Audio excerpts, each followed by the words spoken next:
Welcome everyone to another edition of the Fandalorians. I'm Darrin Jakes. Oh, yes, I am a Mandalorian. Forgive me. I have been gone questing. I had to bathe in the waters beneath the mines of Mandalore. Yeah, had I'm to be named. I'm unlike the host. He does not cover his forehead. He is not Fandalorian. Oh no. Unfortunately, my helmet does not fit these here glasses, and without these, I can't see anymore, folks. I'm old. Now I'm blind. Okay, you got the two of us. Who we got going on down here? Hi, I'm Dana from StreamYard. You guys have some really exciting news. Did you Ah, know that you got now have like hey everybody, this is Rob here from Smirking Reviews and Smirking Rob Plays and all sorts of other stuff.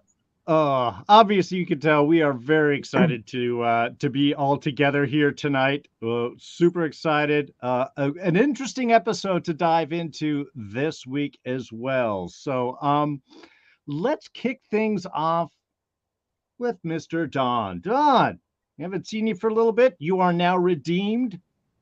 What have you Yes, been thinking of Din Djarin's journey so far this season? he is a true Mandalorian. He is the one who should be leading the covert. This is the way. Still, last time we saw him at the end of season 2, the child went with some guy.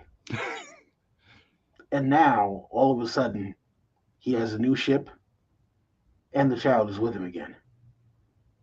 They need to explain this. Hmm. Either way, I really like this episode. I think that it was a great continuance to the season. It is setting up much larger plots, but unfortunately, some of those plots lead to episodes 7, 8, and 9. Damn. Either way, so far, season 3 off to a great start. Rob, you will take this now. This is the way.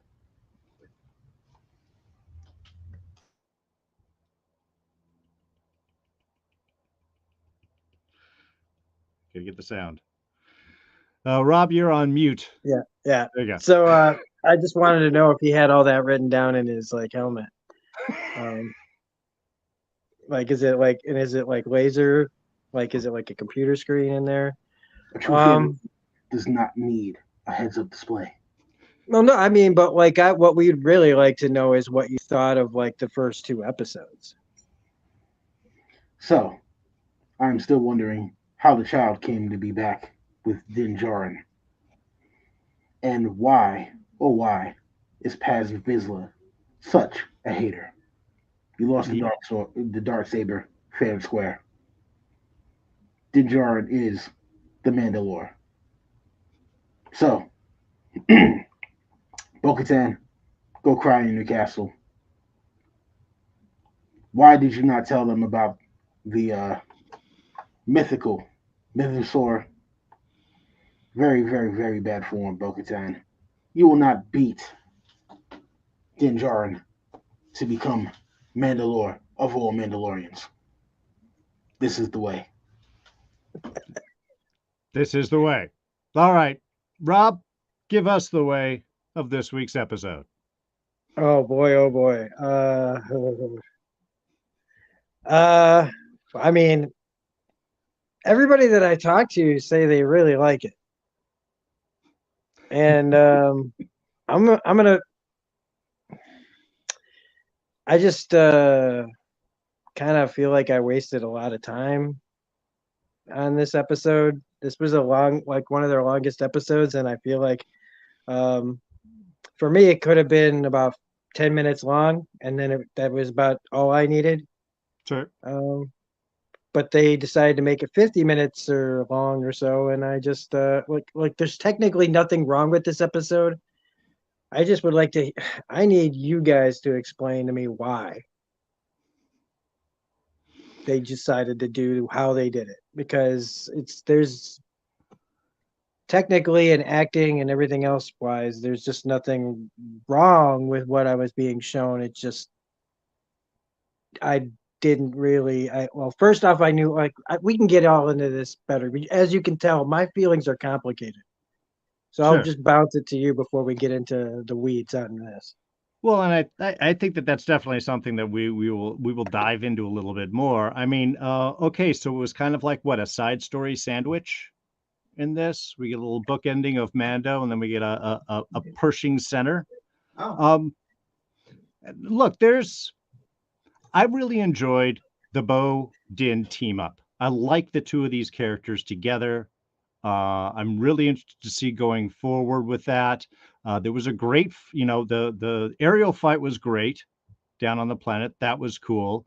Um, Her coming in with the tribe can get some to real interesting directions potentially, especially with the mythosaur stuff. And I want to hold off until we can really dive into that more. And as for the Dr. Pershing stuff, look, there was some interesting concepts that were played in with that.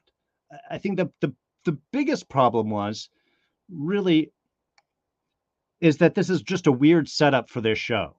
This is The Mandalorian.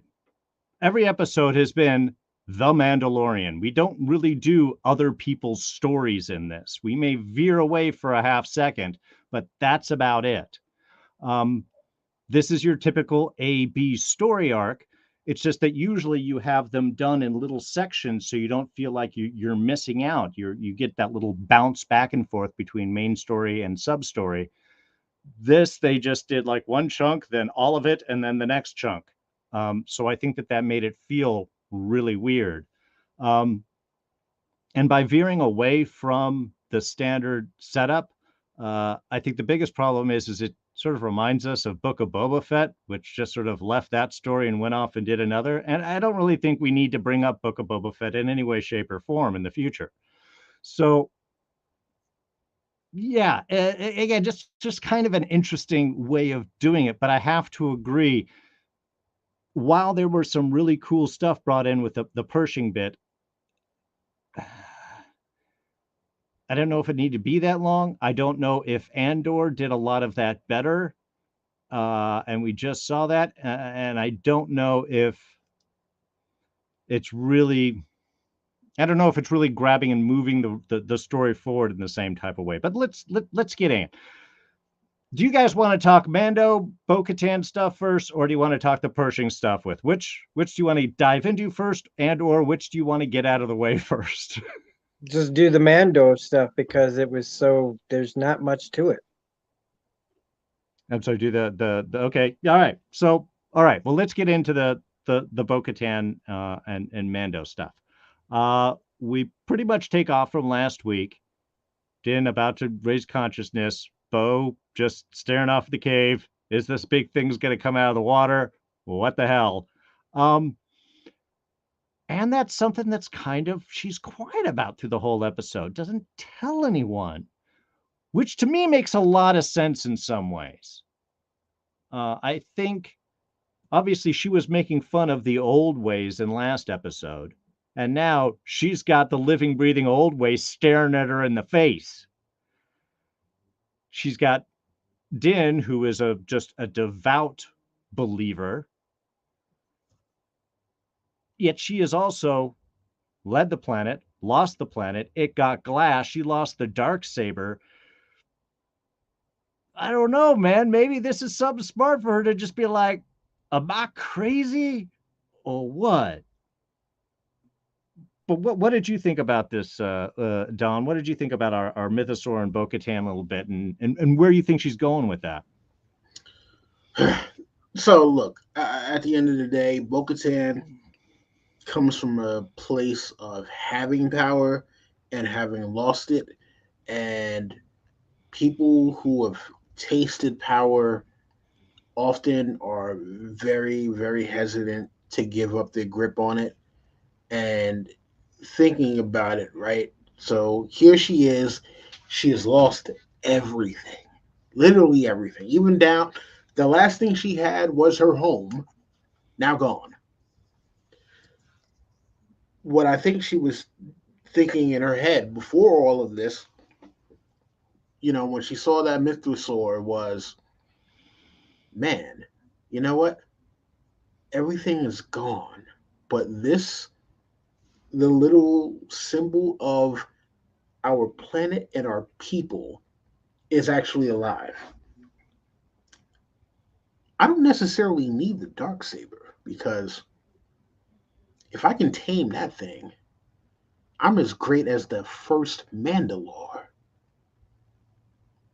So you don't want to really, then after the whole thing with her house getting bombed and her basically having nothing else, the thing you don't really want to do is to let the rest of these people know, like, hey, yeah, one of the big things that you guys, that we all should be praising, that we believed was extinct, is alive. Because you got a guy like Paz Vizsla who, he's still kind of got a grudge because Sure. his family and himself aren't in power as they once were. And if I'm not mistaken, like what Tar Vizsla, Tar Vizsla or Pre Vizsla, whichever one it was from the Clone Wars, actually fought against Bo-Katan's father. Hmm. So yeah, a lot of complicated feelings there. Um, so again, I'm thinking that she's there's part of a religious reawakening for her, where this might be the first time where she actually believes in the old ways. But the other part of it is her power play, is her saying, hey, you know what? I can use this to my advantage to unite all the Mandalorian people and become the new Mandalore. And I think that was the reason why she didn't tell anybody about the Mythosaur specifically, because, again, you don't want one of them that might actually be a better combatant than you to go and actually tame this beast. Because forget about the dark saber. Wow, dark saber, yeah. We don't even like the Jedi to begin with. So to hell with who has the dark saber, Mythosaur. There's a literal plaque leading into the thing's lair, stating, hey, the first person to ever become Mandalore tamed this beast. I mean, like, there is no better symbol for you. It would be like somebody actually riding a dragon for the English throne. Right. You know, like, yeah, you Cool. can't get any. There's nothing bigger that she could possibly do. Sure. And I think you're right that this is a way or her path to power that doesn't involve the dark saber. Rob, what about yourself? What did you think of our Bo-Katan bit here and what she's weighing in her head? Yeah, it's pretty much what he said. I mean, this is all just gearing up to for her to relearn everything about where she actually comes from. And I think that what the story is basically there's so many different belief systems that were on Mandalore, and they were such a divided people, dis for despite the Empire and the rebellion going on, they were their own worst enemies in a lot of ways, and so this is like they completely, literally having to start from scratch because their whole planet's been bombed out, and now they have to all kind of like he says, like they all have to come together even though they're so divided, which is a very, again, not so subtle, nod probably towards how things are right now, but maybe not. It just kind of feels like that. Maybe that's just making me, this story's just making me feel that. But it's definitely headed that way pretty obviously, but that's what this, I think the Star Wars universe needs the Mandalore planet to find its way back, especially financially for Disney. Um, they would want, they can have Mandalore Park. They can make like, everybody there is flying around on jetpacks. They except they'd be on like little zip lines for your kids. Just send people zipping around their park in little jetpacks. Um, But yeah, I mean, Yeah. it's a good arc. It's been Bo-Katan's arc this whole time, so at least it's like continuing this whole thing that started back in Clone Wars. So I mean, they're sticking with the through line. That's very nice to see as well. Hmm. Um, and the dark saber thing, she'll get it back. However they figure it out, it'll be the final package, and hopefully, Din gets to play a big part in it. Right. All right, on. Right on. Um, okay, so we've got our Mythosaur stuff to be continued, quite literally, because they're like, yeah, let's get out of here. We'll come back. Side quest to be continued later.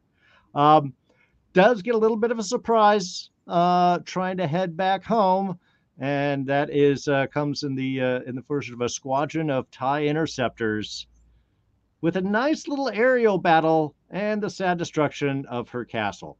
Um, I gotta say, the one thing I'd kind of hoped to see, just at least when they were leaving the planet, is the capital ship.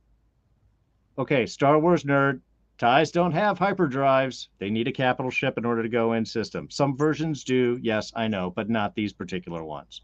So it would just been interesting to see, is it a Star Destroyer? Is it a warlord? Is it just, because otherwise it feels like, oh, TIE plot device. We need to get them going, blow up the place, and get her out of here.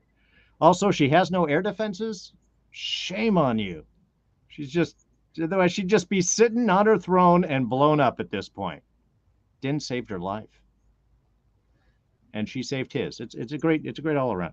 Anyway, I did love this bit. I gotta say, I really liked this aerial battle, and I liked it a lot more than the pirate battle we saw in episode 1, and I'm not entirely sure why. Maybe just because it's on planet and it's the wing dipping in the water and doing that cool stuff. Maybe it just feels a little different. I love the move when she breaks it and drops, and R4 kind of drifts up behind her in the cockpit, and then she engages and drops back down. It just, I don't know. I guess it felt very Top Gun type kind of way, but it was just, that was all very cool. Anything thoughts you guys have on our little Kalevala battle? Um, I personally thought that it was one of the best dogfights that we've seen in Star Wars. Period. Uh, well, no, I'm gonna say maybe not in Star Wars. Period, but definitely in kind of newer Star Wars. Mm-hmm. Probably, probably the only thing I could, or one of the things I could say is better was Revenge of the Sith. The opening to Revenge of the Sith was great, kind of aerial battle. But I think on planet, this is probably one of the top 4 or 5 of all Star Wars. So great job to them for choreography on this and just kind of setting the tone for things to come in the future. Because again, I can imagine that this is only the beginning. Uh, you know, because they're setting up for a larger villain because Bo-Katan was like, "Hey, yeah, this is way too many ties for like a local warlord." So, could be that Moff Gideon. Uh, yeah, it could be Moff Gideon, Could be, or yeah. it could be the Blue Man himself, Grand Admiral Thrawn, because we still have not seen him yet. And True. you know, if what happened with Ahsoka is any indication, um, we're gonna be in for something. So we'll see what happens. Right on. Right on. Rob, any thoughts on that? I mean, they keep improving. I mean, it's not. You can definitely say that this is one of the best looking, like dogfights. Like that's one of the great things about what's been going on. If we keep getting more and more technically advanced, we can have really at least cool space fights or planet fights and ships and stuff. So I don't normally go in for any of that kind of stuff. I'm not a Top Gun fan, so I don't care about flying, but like I like spacecraft. I like futuristic looking Sure. spacecraft. So this all looks really fantastic. And the way that this started, him jumping out, Cap style, like it was all just really, really cool. The energy going into all this as they left, and you know, all of them coming at him, and I was just so energized and jazzed up. And I'm like, yes, we're carrying this over into from episode 2. So like when we cut to Coruscant, I go, cool, we're in Coruscant. And then the next 30 minutes or so of my life went away.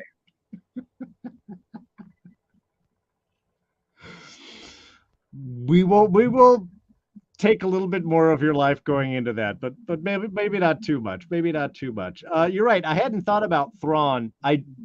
Don, I gotta say, I do hope that they do pay this off, and it's not just some mysterious Imperial just chase them off. That is something they pick up. I'm pretty faithful that they will. I think you're right on that. I think that this is indicating the larger villain. Just one of those things that I hope for. All right, so we go rescue, get out. Let's talk about the rest of the tribe stuff of them arriving in with the coven there, and that kind of acceptance, because this was kind of an unexpected thing for me, at least. I mean, I get you're under my protection, you're my guest, I've been redeemed. Just keep your helmet on and everything will be cool. I was not expecting the armorer to go, well, Bo-Katan, have you taken your helmet off? Because technically, you're redeemed too. And a very welcoming way. You can leave at any time, but until you're here, you are part of the tribe. Yeah, then everybody comes in, just a big pat on the back and stuff. Oh, good. Wifey's in there, fangirling and loving it. And Mama Bear joining us in the chat right now. Hey, Mama Bear. So I'll let you guys kind of go. Rob, why don't you kick this one off? What did you think about this going in and where we are, what the implications of what this might be? I mean, I think the implications are the same as what we were talking about before. And I guess maybe because this episode was just, I saw every single thing coming. My passive perception was 1,000 in this episode. Okay, because I just saw everything coming. So like, I wasn't surprised at all when they were like, oh, now you're like us too. Like there's nothing wrong with that. It's just when you see everything coming, it's hard for me to be like excited about it. But like I said, the excitement still comes off of what it really means, is her spending time with her people, with people that she doesn't understand and they don't understand her. And, hopefully there's middle ground met and it sets the groundwork for her to become who she needs to become. Sure. Don, what about you? Any thoughts on the armor scene? Paz Vizsla's very sour, I'm assuming, expression underneath that helmet. So one thing I was definitely thinking about. So she just happens to have water from the mines of Mandalore for whenever she wants to put it into the, to cast some more.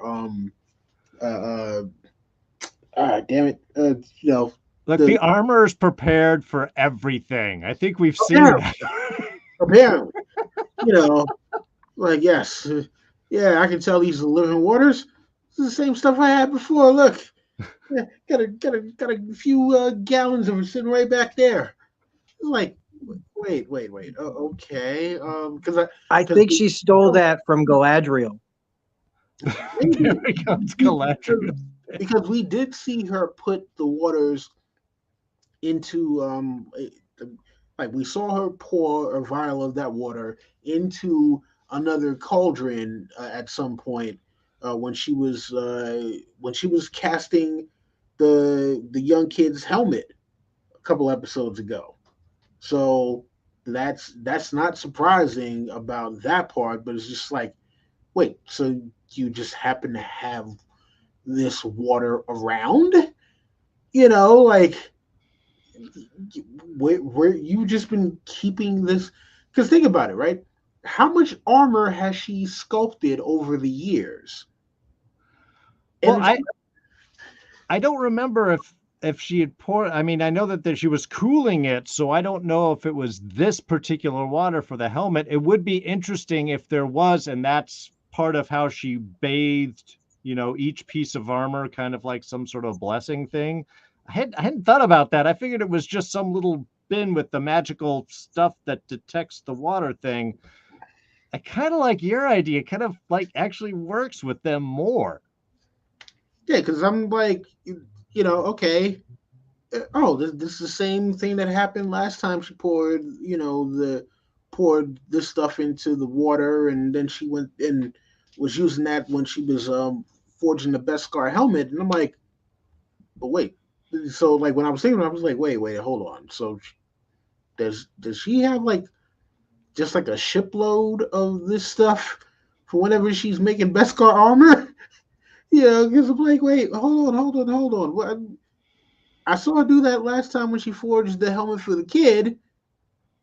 So, yeah, I'm not gonna try to think too much into it. Well, But all that water's been cut over the years. Din brought in the pure best, the pure living waters. It's the good yeah, stuff. mm-mm-mm. Well, either way, the armor deciding to accept and Din Djarin, not surprising to me, and I'll tell you why. At the end of the day, their covert basically got wiped out on Navarro, and a few years ago. She's obviously rebuilt the covert, Mm-hmm. and remember, at the end of the day, she's still a leader, right? Right.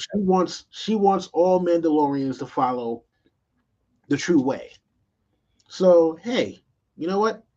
No, look, you bathe beneath the mines. You proved something to the rest of us that we can go back home. Yes. You prove that we can go back home. Come with us, and we're gonna reunite the rest of the Mandalorians, and we're gonna take back our planet.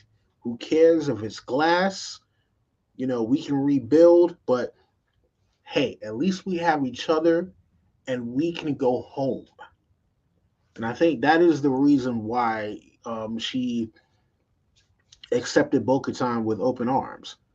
But Mr. Paz Vizsla, on the other hand, he's like, damn it, this punk foundling has my damn sword. And on top of that, this punk supposed royal is down with him. And she used to have the damn sword. So now there's two people I got to fight in order to become Mandalore. He's too scared to fight the armor, but he knows the armorer will follow him if he beats whoever has the dark saber. So for him, he's like, look, you know what? Lady with the golden helmet is not going to kick my ass. These guys over here, Mr. Foundling with his pure Beskar and Princess Bo-Katan. Yeah, those two, I got a shot with them. And since I do, I'm waiting for whichever one of them I got to take out first, and then I'm going to take out the other one, and I will be Mandalore the way it's supposed to be. Right on. Yeah, I think that's going to be a nice side story there, and I'm actually kind of excited to see a little bit of that tension further on. I did want to address one thing from the chat. Fangirling mentioned would have loved to see Bo's expression under a helmet, like she was super annoyed at being accepted or surprised in a good way. I've seen a few of that with people talking about not getting to see the actors' reactions, and I have to say, I respectfully disagree. I love suit acting. I think it takes a certain subtle but obvious acting to do that. The tilt of the head, the look. I think these things can can portray the emotion well. And I really just say that because I think there are a lot of characters, the Mandalorian very much in particular, that kind of require their helmets all the time. I didn't need to see what was going on underneath Darth Vader's mask. I could tell from his voice and his physicality. And I think it's too often that we get, good looking actors cast in roles, and then it's like, we need to see their face. We need to see that, emoting of them. And look, good looking people are nice to look at. But sometimes I think that it detracts from the basic character.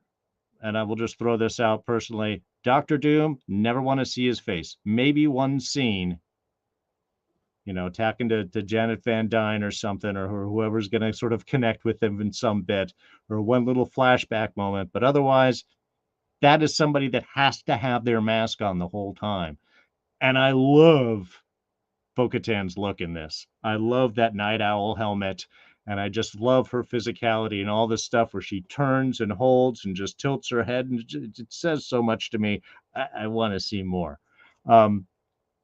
She is an amazing actress, and I love the fact that she can remove her helmet and we can get the kind of two of them. I just don't always need to see it. And again, that's personal.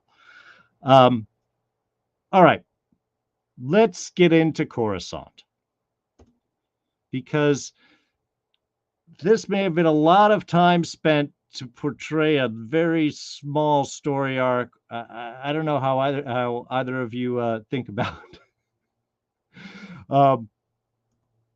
Yes, read out audiobooks. Exactly. Tone of voice, that says everything. Check out Teeth of the Rakshasa, now available on Audible, done by me. There's actually a link in the description below, folks. I'll talk about that later. Let's get back to Dr. Pershing. To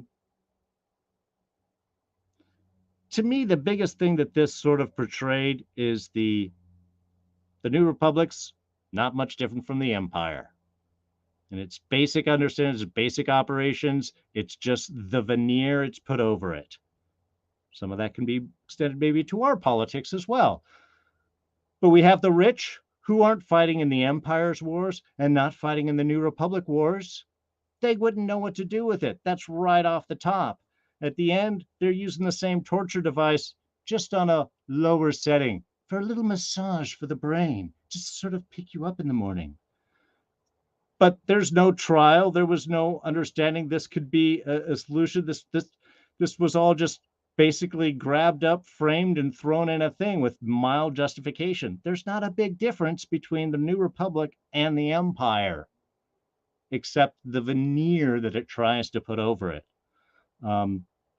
And maybe that is how the First Order eventually kind of comes down the road and sort of takes things over and such. The sequel trilogy will not be disowned, folks. Sorry. It's going to be part of the future world that we're heading towards. But Rob, so we can kind of get through this pretty quick for you, because I don't want to torture you too much. What did you get out of this, and why didn't, maybe more to the point, why did it annoy you so much? Because I think I understand, but I think it's sort of important to let us know how some decisions may or may not work for the audience that it's catering to. Well, what I was thinking about when I was watching it again, and I really didn't want to watch it again, but I'm glad I did, because it made me think, like, what is this? What like, if I can remove the bookends from this episode and pretend that this is all that this episode was. This episode would have been great for something along the lines of a show that takes place in the universe and could tell stories that will have ramifications in the universe, but you just don't know when or where it would take place. All of a sudden you'll go, oh, remember that episode from this show? Oh, that's what that's from. That's what this connects to. Kind of like Tales from the Walking Dead type thing, but like Tales from the Star Wars universe. This would have fit in great, because I was trying to think about, well, this is very much like Andor, street level, Imperial, like halfway houses. I mean, this is Andor world. But the way that by the end of the story, it felt much more like a Twilight Zone episode. Like, what if Star Wars did something like that? What if they did Tales from Star Wars, where they just told this story of Dr. Pershing's fate after, the events of where he was in the Mandalorian? And and from that aspect, I'm like, that's great. Even though, I mean, hi, my name's M34, such and such bad guy. Clone Wars did an episode early on where they had a spy in their midst. It was 20 minutes long, and it was better than it. They like, you knew right away who was going to be the bad guy, but they got it done quick and over. And I like it, and it's for kids. And like, even though this is for kids too, it just felt like, oh, so they're going to spend the next trying to convince me that the bad guy is not the bad guy. And am I supposed to feel bad? Did I instantly see the bad guy and go, oh, they're not gonna, they could be good? No, because they don't deviate from the formula from the cartoon shows. That's why you see the bad guy, it's the bad guy. And now I got to watch this poor son of a bitch get tortured for 30 minutes as you know where it's all headed for him.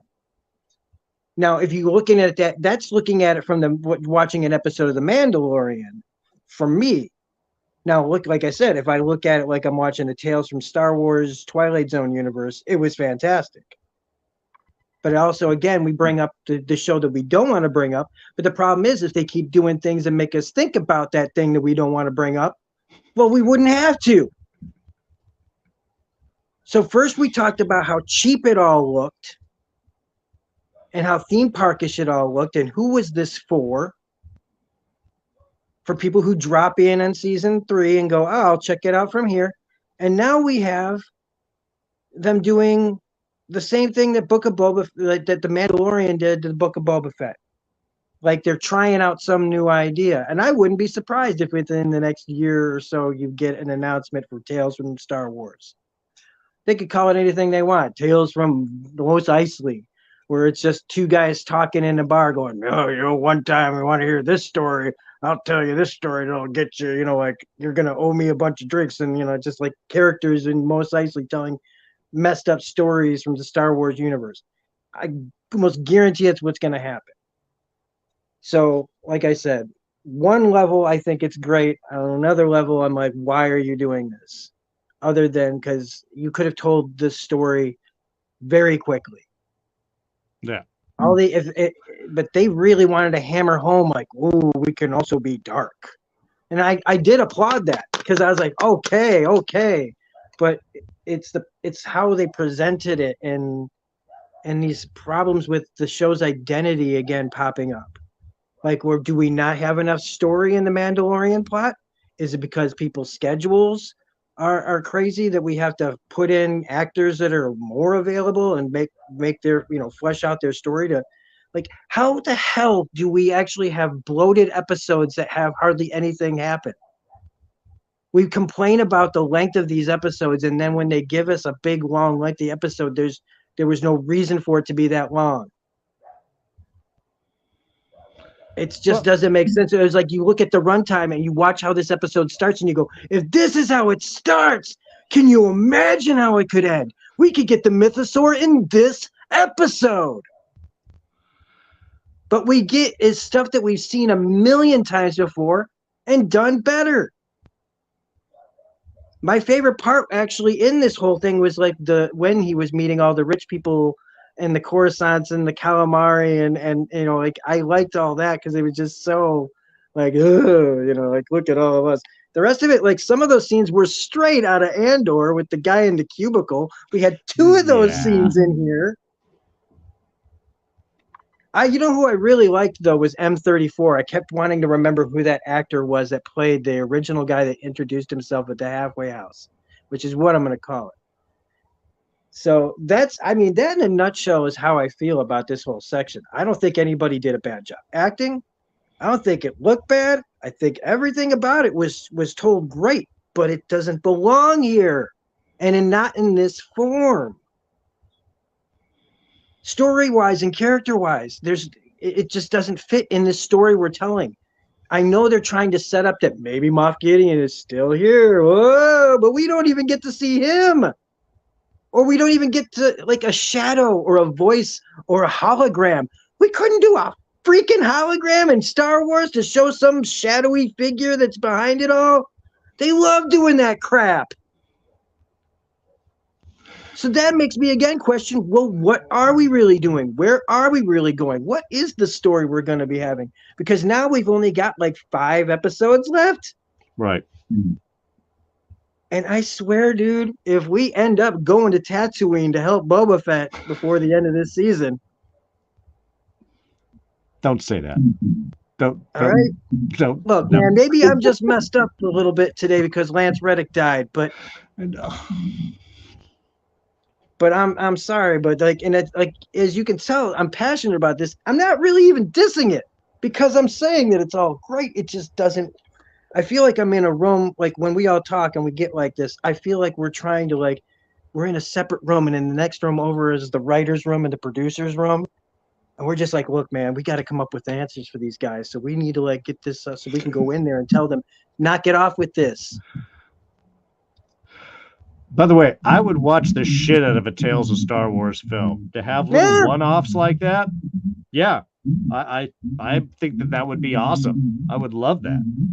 And the honorable Congress, nobody, I'm not a real congressperson, yields the floor. Don, what did you think of our little Dr. Pershing adventure or misadventure? So just as Rob stated, obvious bad guy is obvious. Yeah, obvious bad guy is obvious. Like as soon as I saw her, I was like, oh, okay. So we got Moff Gideon's sidekick here. Let's see how she kills Pershing. that was literally my first thought. It was like, oh, Moff Gideon's sidekick is here. Let's see how she kills Pershing. And turns out while she did not kill him, she just mind wiped him because he knew too much. But yeah, it was so obvious that she was setting him up, and unfortunately, he was the only person that couldn't see that. Yeah. I don't even think the actor saw it. So I like the kind of train bit a little bit. I mean, listen, I'm from New York. I'm used to taking the subway, so that is definitely a thing of going through the cars. You can't do that anymore, but you used to be able to go through the subway cars. So that was interesting to kind of get into. Seeing a decommissioned Star Destroyer. Yeah. Very interesting because otherwise we've only ever seen decommissioned Star Destroyers in video games. So to see it now, and this is post Empire. The only other time you've really seen decommissioned excuse me, Star Destroyers or anything of the like is like maybe like some Imperial era shipping yards when they're breaking down stuff from the Clone Wars era. Yeah, a Bad Batch did a raid on a Venator class, which are much, much smaller, similar kind of setup. So it was a little kind of reminding me of that, but obviously much, much different scale between an Imperial Star Destroyer and an old Venator class. Right. Yeah, but it was just one of those things where I'm not sure how Pershing did. I mean, like, you're a genius at genetics, absolute idiot when it comes to street smarts, apparently, though. Because that was one of those things where it's like you could see her little by little kind of planting the seeds to hype him up. Oh, I know people, Oh, she totally maneuvered him. Yeah, and it's like, dude, you really can't see that you're being set up. I mean, think about it. She's a former Imperial, and the Empire is gone, and yet just a short, a couple of years ago, she was Moff Gideon's right hand. Same Moff Gideon who wanted to extract blood from a little whatever Yoda species is, you know, in order to bring back the Emperor. And think about it too. She's not somebody who would have grown up like other people pre-Empire. She looked pretty young, which means that even if let's say even no, because think about it, right? At this point, you're talking the Empire had been around for about 20 something years.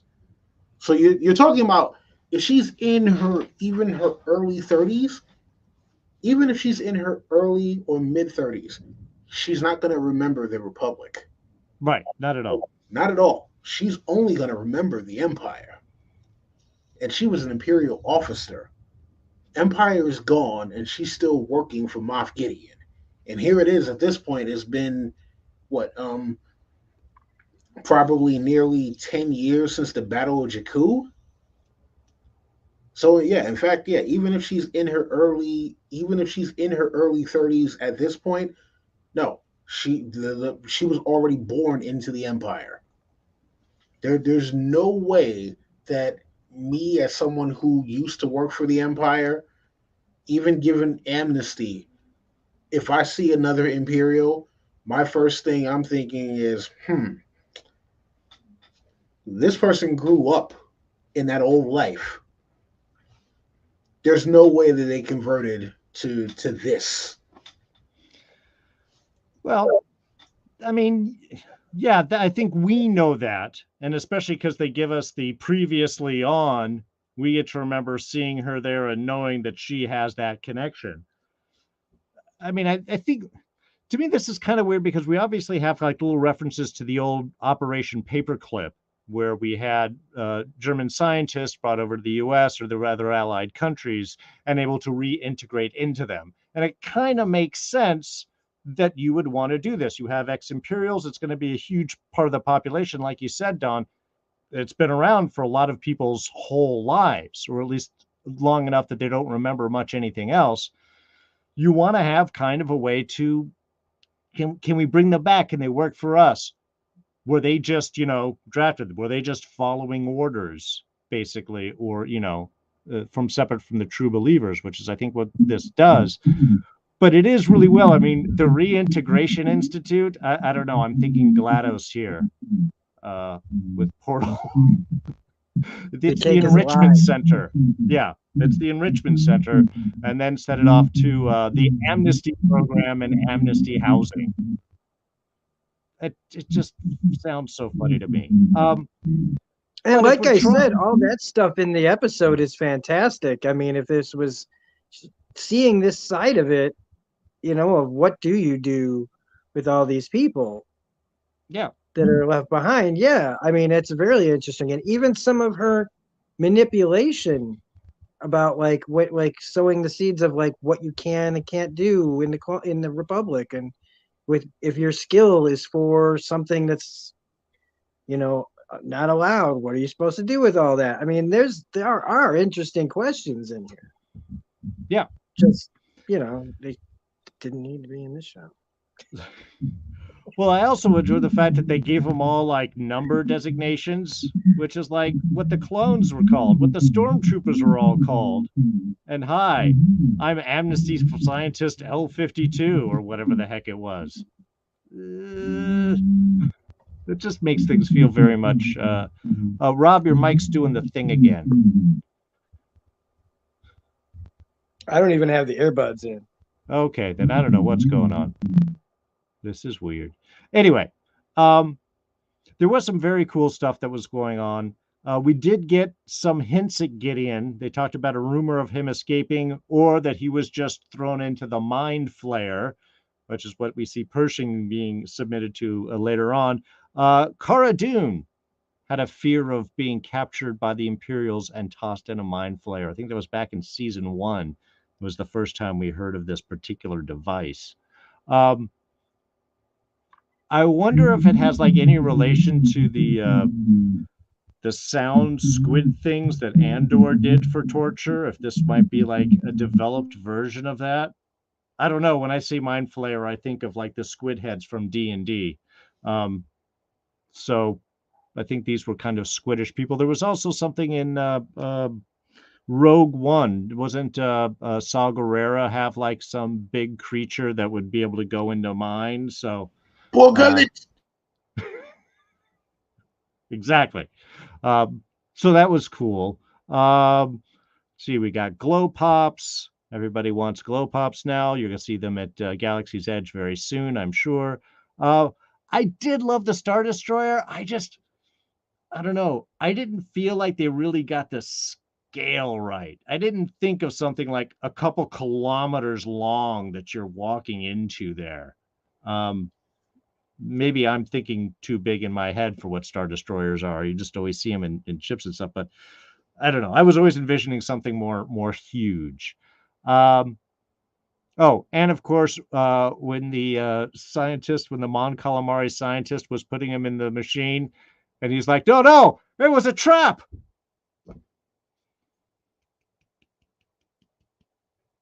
Thank you, thank you. You always have to have it. It's a trap line with any Mon Calamari is on the screen. Anyway, yeah, you're right. This would have been great for a Tales of Star Wars, a little side story. It would have been able to progress some little story bit that we could catch later on. And then even on, if he was back working for Gideon, if that's what ends up happening to him. See, again, I don't know. If he was killed, I don't really care. If he goes back to Gideon, I don't really know what he needed to do in between them. The one little hint that we did get is his specialty is combining different DNAs for a clone. And I think this is our, as everybody has pretty much guessed, our Emperor reference.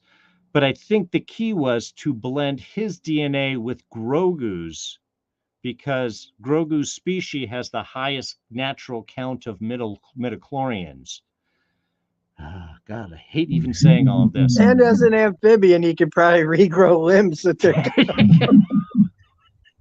And we know an arm's going to be lost sooner or later.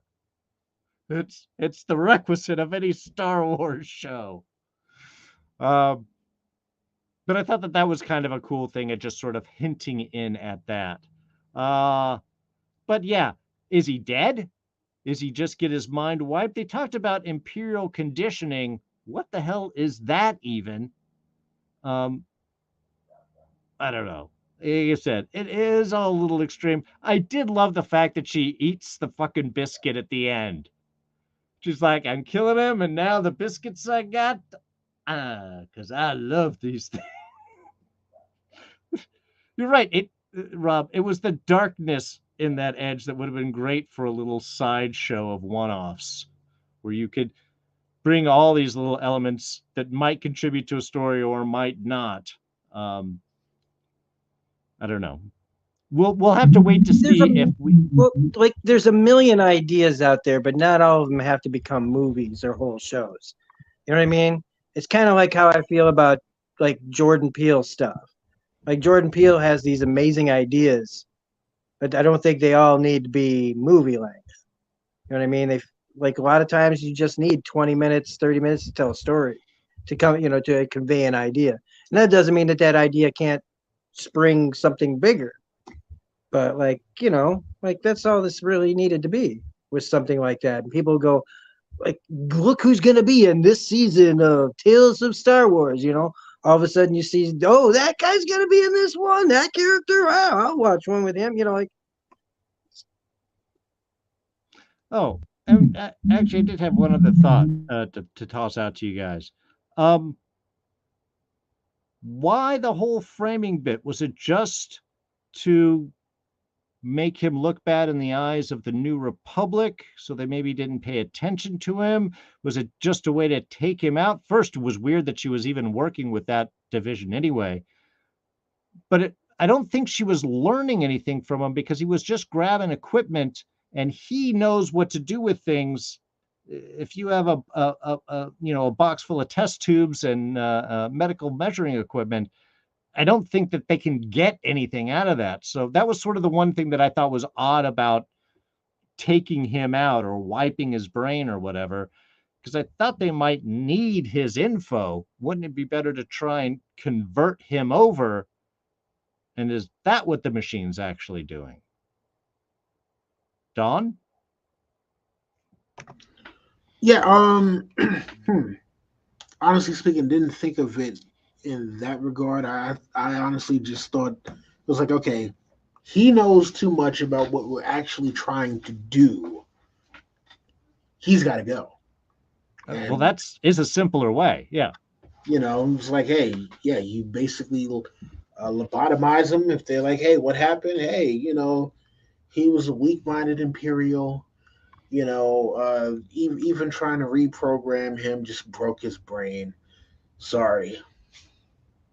All right. That is a simpler way. It's just he knows too much and has to be taken out. I was just wondering if they were trying to get any info from him. Rob, any thought on that?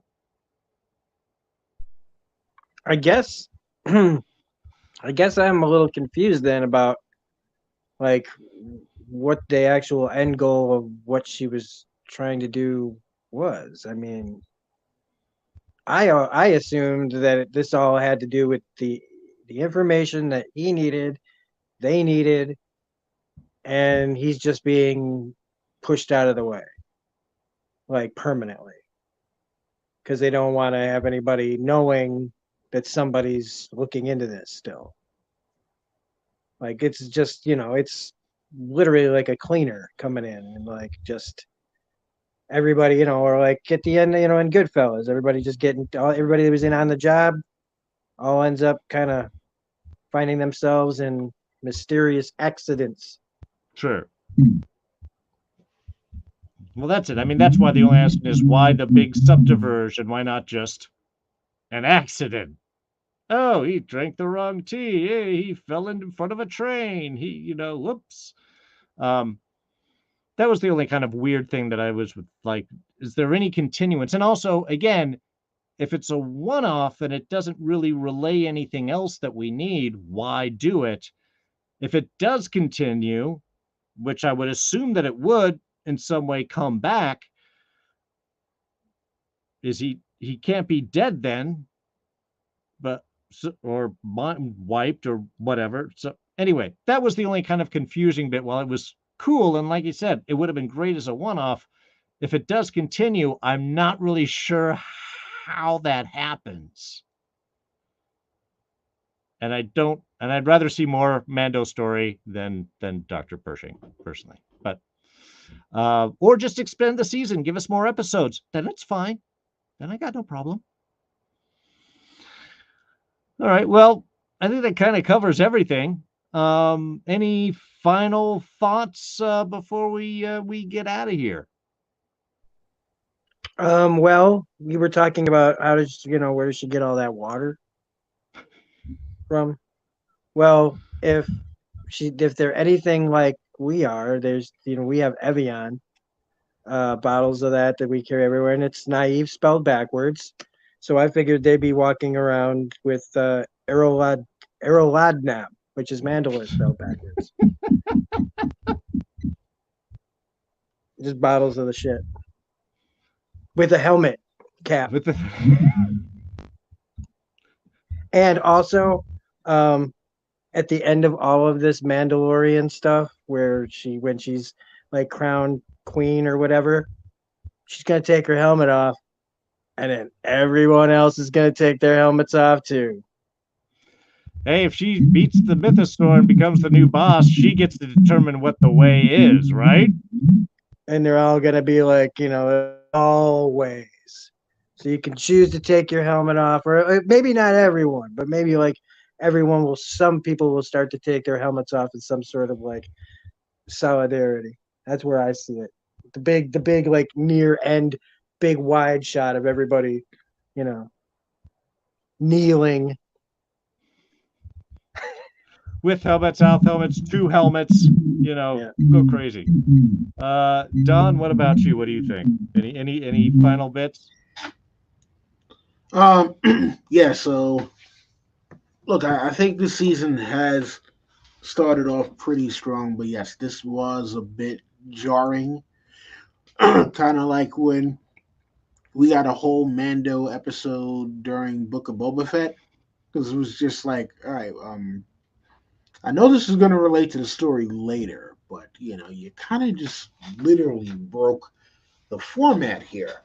Um, yeah, I do think that they should have probably either had this as a totally separated episode, or maybe some sort of special, or some sort of you know, uh, yeah, like a holiday special or something like that. Um, make it the Easter special. But yeah, this definitely threw things off, but it still wasn't bad. Like it No. wasn't like it still wasn't bad. It's just like not this. This wasn't the way. That's that's all I can say about that one. Hopefully better time. But I'm still excited to see what things go. It's the Star Wars St. Patrick's Day celebration, No. starring Dr. Pershing All and right. Mon Calamari and the It's a Trap dancers. That's the sign for us to go, folks. Rob, what did you do and where can people find you? You can find me right here every Friday night at 8 o'clock, where we talk about the complexities of the Mandalorian. And then on Smirking Rob Plays, all one word, on Twitch, we play games. And eventually we'll get around to making new content in some fashion or form whenever there's videos coming. There's videos coming. There's stuff coming, but there's going to have to be patient with me. But otherwise, everything's great and good, and I can't wait to hear what everybody else is doing. And I can do this and not miss. I don't have to worry about pointing to the sides. I win! Don, what are you up to? Where can people find you? Listen, honestly speaking, you can find me either here or maybe over on Mark from Enchantment Eternities channel, talking Star Trek. Uh, yeah, I mean, honestly speaking, yeah. Listen, as much as I love A Song of Ice and Fire, there's nothing more to talk about at this point. Sorry. So until I figure out something else, find me guesting on this gentleman's channel, maybe hopefully on this gentleman's channel. And if you guys happen to know Mark from Enchantment of Eternity, Enchantment of Eternity, and hey, no, maybe even Alyssa Jean. But yeah, um, until I figure out what's going to be my next thing. So, uh, Darrin, as always, thank you for having me. Rob, great to see you. And to everyone watching live and those who are watching in the archives, this is the way. Indeed, indeed. Always a glass to have you on here. All right, so It's not the same without the Ians. We have to have otherwise it's just a it's just a Fandalorian. You have to have That's the right. Ians. And it's just me is just like it just be Fandalorian and friend. yeah. It's just a duo. We're a trio. We've always been. And we need to keep that going forward. So yeah, I'm D. This is our channel. We do Mandalorian reviews every Friday night, 6 o'clock Pacific, 8 Central, 9 o'clock Eastern. We'll be doing this until we find out when the Secret Invasion is coming on. You can also, if you're interested in audiobooks, you can check out my brand new audiobook. I'm just doing the performance. I'm not the author. The author's BJ West. The book is Teeth of the Rakshasa, and there is a link in the description below. You can find it on audiobooks. I'm really excited, working on the second book right now. So, thank you guys. We'll see you next week. Now I got to hit all these buttons. Make it so complicated.